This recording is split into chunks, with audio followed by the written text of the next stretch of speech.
Ассалаумағалейкум. Мінекей мынандай бізде алтын қоңыз деген дүние бар. Бұл неге ем? Бұл әсіресе простатит, сосын ұрықсыздық. Осы екі нәрсеге беремін.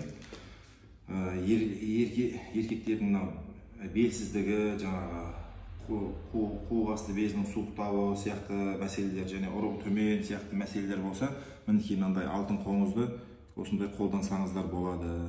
Бұл қайдан келгеннен, бұл не деп түсінбей жатсаңыздар, бұл өзі оңтүстік өлкесінде, Шымкент жақта бізде өседі, тауларда. Өзі тауда өзі сондай бір арнайы гүлдерді жеп, сондай құрамында адамның половой органдарына қатысты нелері бар, өзінің пайдалы элементтері бар құрамында.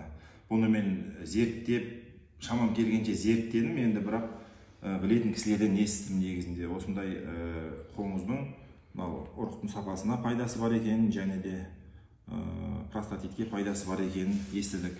Және де бұны мен әбден ішіп көрдім. Өзім осыдан 4-5 жыл бұрын ішіп бастадым. Әлі күнге дейін қолданып келем. Ешқандай зиян емес, тек бүйрегінде тасы бар кісілерге ғана бермеймін, тасты қозғап жібереді. Сол үшін қалған кісілердің барлығына ішуге болады. Осындай половой проблемасы бар кісілерге алып ішсе болады.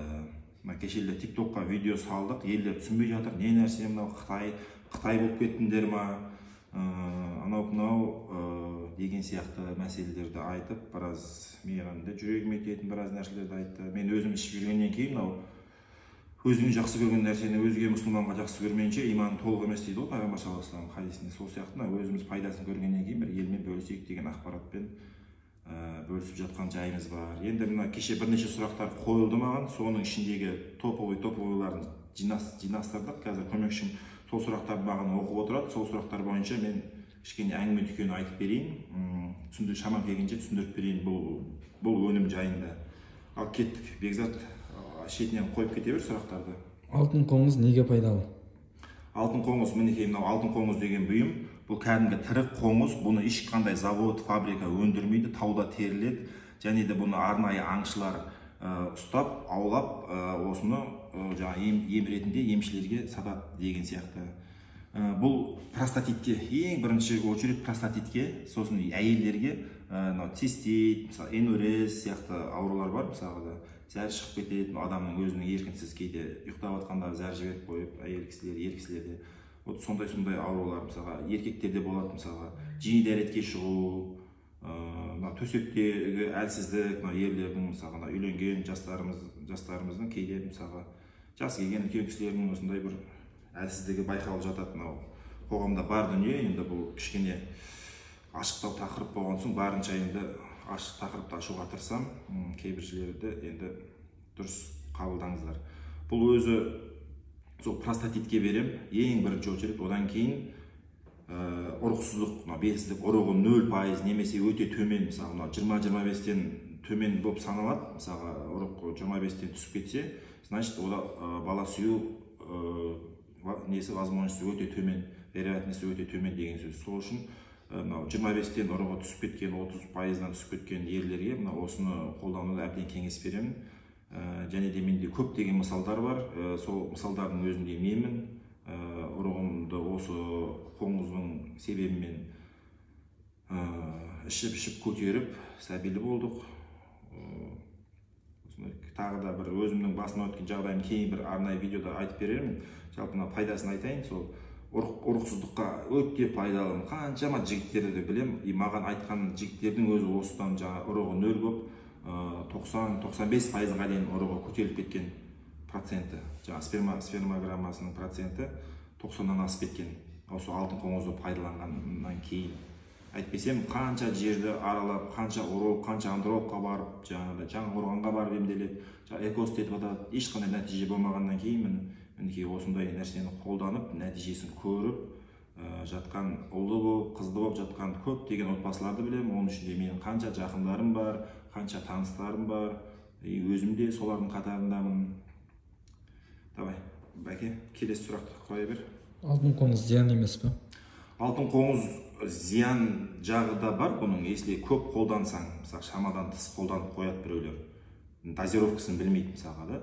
Мына қоңыздардың дозировкасын мен әбден таңдап, ішінде ең мықты дозировкасын алған мысалға. Бұның слабылары болады. Егер дұрыс бұны қолданбасаң, дұрыс дайындамайсаң, если охотник ретінде бұны қалай дайындалуын білмесем, значит, дозировкасы слабый болып қалады. Соның дозировкасы мықтысын алғанмын, таңдап жүріп, өзім және де бұны қолданған кезде мысалға дозировкасын көбейтіп жіберсеңіз, ол ауырлық болып қалуы мүмкін да. Сол үшін арнайы рецепт мен беріп отырамын адамдарға, өзінің айтқан жалобаларына қарай, арыз-шағымдарына қарай мен қалай ішілу керектігін барлығын беріп отырамын. Оны WhatsApp-қа жазсаңыздар, жеке айтылатын болады ол нәрсе. Және де бұл қай жерге зиян болуы мүмкін? Бұл егер почкада тас болса, бүйректе тас болса, яғни тас деген болады, құм деген болады бүйректе. Құм болса ештеңе етпейді. Тұз деп айтады ғой мысалға. Тұз болса ештеңе етпейді. Ал егер үлкен тастар болса, тасты қозғап жібереді да бұл. Сөйтіп тас барып, жаңа мочеточникке барып тіреп қалады да, сонымен адам қиналады. Өте қатты қиналысқа ұшырайды. В общем, айта алмаймын мен. Сол үшін тасты түсіреді деп беріп жүр. Енді мен ол нәрсені қолдамаймын, кейбір кісілер. Майда тастар болса түсіру мүмкін, енді бірақ оның өзінде үлкен қиыншылықпен түседі ол тас. Ал үлкен тас болса енді өте опасно болады. Сол үшін бұны ішпес бұрын бүйректеріңізде тас бар жоқтығын анықтап алыңыздар. Және де егер тас жоқ, барлығы жақсы болса, онда бәрекелді ішіп бастай берсеңіздер болады. Келесі сұрақ. Алтын қоңыз харам емес пе? Алтын қоңыз харам емес пе деген сұрақтар көп келеді маған. Мен арнайы діни білімім жоқ. Бізде сол бір қарапайым жамағаттың біріміз, бірақ енді шамам келгенше түсіндіріп көрейін. Мысалға, ислам дінінде өзі харам нәрселер, өзі арақ, доңыздың еті, малдың қаны сияқты нәрселер, өлексе сияқты нәрселер Құранның аятымен жаңа кескінді түрде барлығы айтылған. Ал жаңа тағы да бір харам заттар бар, ол жаңа ғалымдардың иштихадымен қойылады, ол харам нәрселер. Жаңағы Абу Ханифа, Имам Шафи сияқты ғалымдар ол кейбір заттарда мынандай осындай құрт құмырсқа сияқты нәрселерді харамға жатқызады. Өйткені Құранның нелерімен келмегенмен хадистерде айтылады, жиіркенішті зат болған үшін осы нәрселерді харамға жатқызады. Жалпы да, бірақ именно мынау нәрсе харам дейтін үкімі жоқ бұның. Өйткені бұл өте распространенный зат емес, ешкім білмейді бұны. Халық арасында өте аз танымал. Бәлкім муфтиятқа осы бір сұрақтар қойылып жатса, бәлкім жауабын берер. Өздеріңізде сұрағын қойсаңыздар болады. Енді мен ойым, бұл нәрсені емдік мақсатта қолданса болады деп ойлаймын. Себебі бұл шошқаның, доңыздың еті емес, бұның ішінде қаны да жоқ, бұл бір не емес, бір арам малдың бір өлексесі емес. Бұны тем более сіз тағам ретінде қолданбайсыз. Кез келген харам зат үкімі өзгереді, егер адам ем таппай жатса, немесе сондай бір басар жер басар тауы болмай жатса, үкімі өзгеріп, даже мысалға доңыздың етінде мысалға одан басқа ем жоқ болса қолдануға мысалға ғалымдар үкім береді. Ол доңыздың еті ғой, енді ол қойшы. Ал мынау енді осындай бір сондай безобидный жәндік, енді бұны жаңағыдай Қытай болып кеттің бе, анау болып кеттің бе деп айтып жатады. Ондай нәрсе емес, бұл жерде просто адам басына мысалға іс түссе, ол кез келген нәрсеге дайын. Мысалға ер басына күн түссе, етегімен су ішер дейді ғой, Алла тағала басымызға күн түсірмесін, еліміз тыныш болсын. Мысалға айтады, ораза намаз тоқтықта дейді. Не үшін айтады? Өйткені еліңде соғыс болса, ашаршылық болса, сенің оразаңда, намазыңда бәрі бекер қалады мысалға да. Сол үшін жайбарақат заманда жүргеннен кейін бұндай нәрселерді неғылмайды адам, жемейді тағам ретінде, мысалға күніге табағына қосып бүйтіп, бұл бір ондай бір тағамның түрі емес бұл. Бұны харам, ойбай, фу дейтіндей. Бұны тек емдік мақсатта ғана ішеді, и то ол үлкен көлемде емес, аз ғана көлемде. Бұны езіп берсең, кішкентай ғана қоқым болады. Менің өзім ойымның харам ба деген нәрсеге менің өзімнің ойым. Ал енді жалпы пәтуаны үлкен ғалымдар, муфтият сияқты нәрселер береді. Сол үшін егер прямо бұдан басқа харам нәрсе жемей жүрсеңіздер, жаңа Нұрлан имам айтпақшы, бұдан басқа күнәң жоқ па деп айтады ғой әзілдеп, сол сияқты бұдан басқа харам нәрсе жемей жүрсеңіздер, пожалуйста, жемей-ақ қойыңыздар. Егер бұны харам, ойбай, құрт құмырсқа ғой десеңіздер.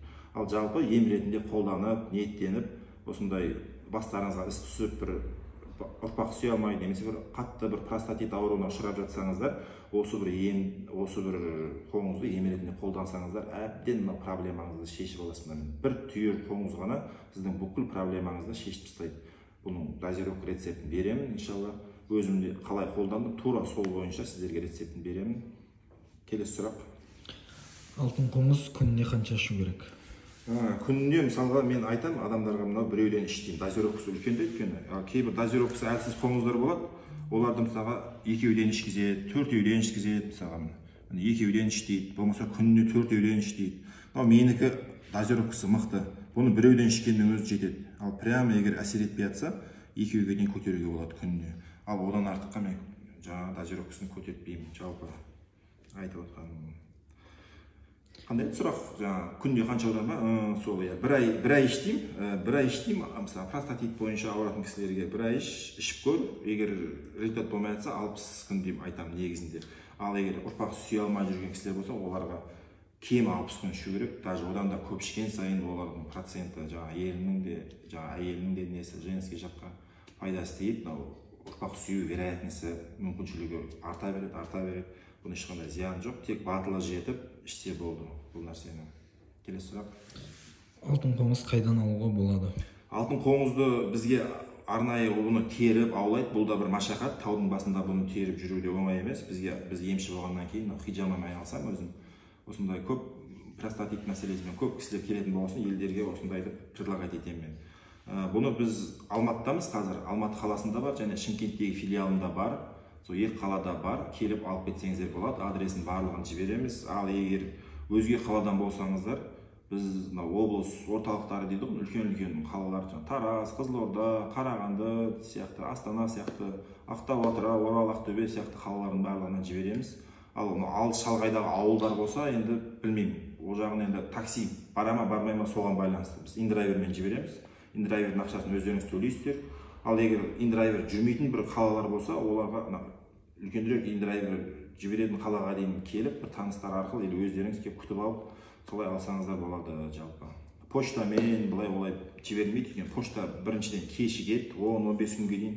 Екіншіден бұл поштадағылар мысалға ары бері тасып жүргенде бұны езіп алуы мүмкін. Езіп қоқым болып кетсе, дозировкасын білмей қаласың, қанша ішу керектігін уже білмей қаласың. Жалпы сол үшін поштамен жібергім келмейді. Келесі сұрақ. Алтын қоңызға гарантия бар ма? Енді гарантия деп айтады барлығы да, мысалға гарантия бар ма, емделмей қалса не істейін дейді, мынандай нәрсе. Мысалға сіз аптекаға бардыңыз, аптекада 1000 сан, миллион сан дәрілердің түрі бар еді. Сіз бардыңызда аптека фармацевтке барасыз да, дәріні сатып аласыз, қолыңызға мынандай бір дәріні сатып аласыз. Сөйтесіз да, сіз оған аптекаға айтпайсыз ғой бар. Мынаны мен ішкеннен кейін, егер мен мына дәрің маған ем болмай қалса, маған ақшамды қайтарып бересің ба? Гарантияң бар ма деп айтпайсың, сен тыныш қана дәріңді аласың, саған ақшаңды төлейсің да тыныш қана кетесің, дұрыс па? Сол сияқты нәрсе. Ол үлкен аптекалар мысалға, ол қанша шетелден үлкен компаниялардың өзі сізге гарантия бермейді. Ал біз қарапайым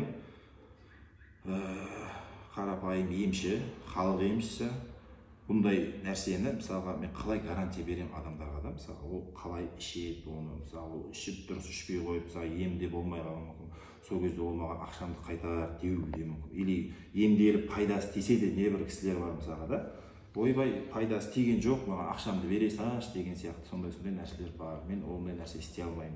Сол үшін шын ниеттен алатын кісілер алсын, алмайтындарды қинамаймыз жалпы.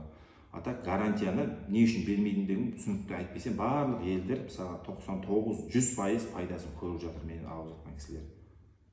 Елдер пайдасын көріп жатыр, өзім де пайдасын көріп жатқаннан кейін елге осындай бір мен бөлісейін, білімді бөлісейін, білетін нәрсемен бөлісейін деген мақсатта ғана бұл нәрсені шығарып отырмын мысалға нарыққа да. Айтпасам прямо андай ойбай осы қоңыз сатып байитын болдыңдар ма, ертең құрбақа сатасыңдар, шымал сатыңдар, шыбын сатыңдар деген неше түрлі тиктокта жазуларды көргенде мен жүрегім ауырады. Мысалы қазақтың бауырлары мысалы бір-бірін жеп бізге неше түрлі балағат сөз айтып жатыр. Сенбесеңдер өтіп кете беріңдер бұл видеодан.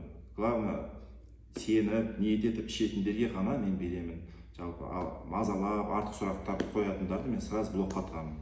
Ондай артық сұрақтар керек емес. Жалпы пайдасы бар ма, осындай деген сияқты сұрақтар ғана қойып, осында жақсы мәміледе болсақ бұл нәрсені беремін. Ал кеп менің жағамнан алып өйтіп миымды ашытып қайта болатын сұрағы бар, болмайтын сұрағы бар ішінде қойып өйтіп не істемеңдер, дұрыс па? Мен жалғызмын, сіздер көпсіздер. Менің де нервім железный темір емес. Небір сөздер адамдар айтқан кезде мен де шынымен агрессивно жауап бересің дейді да. Мен агрессивно қалай жауап бермеймін? Елдің бәрі мен жан-жақтан талап отқан кезде мына Қытайдың бәлесін сатып жатсың сен, анау деп. Қытай емес, мына өзіміздің Шымкенттегі тауда өседі. Ленгір тауында сондай дүние бұл. Еще бұл басқа елде қатты өспейді да бұл нәрсе. Мына Орта Азия, осы біздің өңірде ғана. Мен интернеттен қанша ақтардым, ешқандай ақпарат таба алмадым бұл туралы. Сол емші, сондай аңшы кісілерден ғана азын-аулақ ақпарат жинадым шамам келгенше. Сол келесі сұрақ. Алтын қоңыз ұрықтың сапасын көтереді ме? Бұл ұрықтың сапасын көтеретін бірден бір заттардың бірі, өйткені мен әбден қиналғам осы тақырыпта. Ұрығым төмен болып, әбден қиналдым. Баспаған жерім, бармаған тауым, баспаған жерім жоқ. Қанша миллиондап ақша кетті, қанша дәрі іштім, қанша урологқа, қанша андрологқа көріндік, Жаңақорғанға қанша рет бардық мысалға да. Соның бәріне пайда болмай сөйтіп жүргенде Алла тағала бір кісілерді жолықтырып, осы туралы ақпаратты маған айтқаннан кейін мен бірден көріп, мақұл көріп осыны қолдандым, және де бірден әсерін көрдім. Сәбилі болдық, қанша жыл сәбилі бола алмай жүрген, простатитім да кетті. Сондай мәселе. Алтын қоңыз әйелдерге болады ма? Әйелдерге ішсе болады. Мысалға әйелдерде выделение дейтін нәрсе болады. Мысалға жатыр суықтап, бір сұйықтық бөлінеді, ол жақсы емес.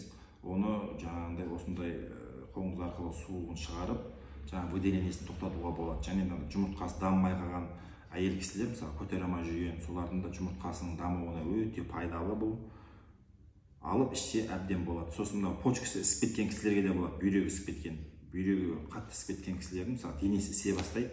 Өйткені денеде артық су жиналып қалады, сол ісіктің бәрін басады. Мен көп кісілерден естігемін, аяғының ісігі қайтқан, бүйрегінің ісігі қайтқан кісілерді білемін. Алтын қоңыз қалай қолданады? Қолдануын мен қазір көрсетіп берейін, содан кейін ең соңғы сұрақ қой мынау да. Давай бір кесе алып кеш, Тілшат, кесе мен қасық алып кеш, и бір стакан су алып кел. Қалай қолдануын көрсетейін сіздерге, демонстрация жасайын. Бұны өзің ішіп көр дейтін көп комментарийлер, ішіп көрсет деген көп комментарийлер келді маған. Және де бұны көп сатып жүрген кісілер өздері қолданбаған, ішпейді, просто пайдасын біледі да, өздері қолданбаған. Бұны қолданғанда да бет алды қолдана бермейсің. Өте, егер дұрыс қолданбасаң зиян жағы да бар да, сол зиянсыз рецептін айтып беремін мен сіздерге. Оны жекеге жазасыздар. Давай, Тілшат, тез не алу. Қалай қолдануын көрсетіп жіберейін сіздерге. Мысалға мынау алтын қоңыз тұр, мінекей аяқтары түсіп қалған, мен аяқтары түспегенін алайын. Аяқтары түспеген түрін алайын. Аяқтары бар. Осының аяқтарын бетіп сындырып тастайсыз. Бетіп қалсаң түсіп қалады өзі. Сосын мынандай басын кішкене бетіп тырс еткізіп түсіре саласың. Қурап тұрған зат демде түсіп қалады, бетіп алып тастайсың.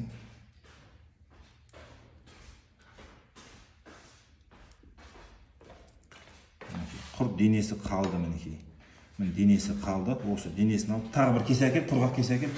Бір бокалыма бір кесеме алып кеш. Тез, Тілшат.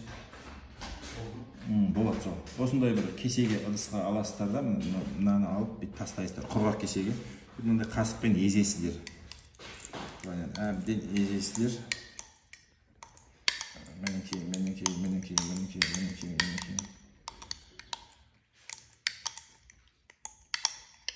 Мынандай болып езілді, мінекей, әбден қоқым болып езілді.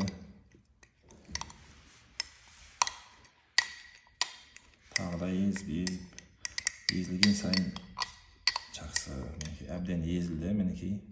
Бұның енді ішіне су құясыздар кішкене. Сөйтесіздер деп араластырып, давай алыстан түсір. Араластырып. Бисмилла. Осылай ішіп қоясыздар. Мындай төбінде кішкене жұғыны қалады. кішкене жабысып мына стенкісіне тағы да құясыздар да бүйтіп ішіп жібересіздер. Ешқандай бір иісі жоқ, бұның дәмі жоқ. Просто су араластырасың да жұтып жібересің. Ешқандай не емес. Мысалға бір талқан сияқты, растауровшы сияқты дәрілер бар, сол сияқты. Сол араластырасың да ішіп жібересің. Біреулер шайнап жұтып атады. Енді ол кішкене жиіркенішілеу шайнаған. Мен оны кеңес бермеймін. Осылай езіп, су араластырып ішсеңіздер, жиіркенбей ішіп қоюға болады. Баршаңызға ем болсын. Егер шын мысалға проблемасы бар кісілер хабарлассыншы маған. Шын проблемасы бар, басқа кісілер мазаламасын, жарай ма?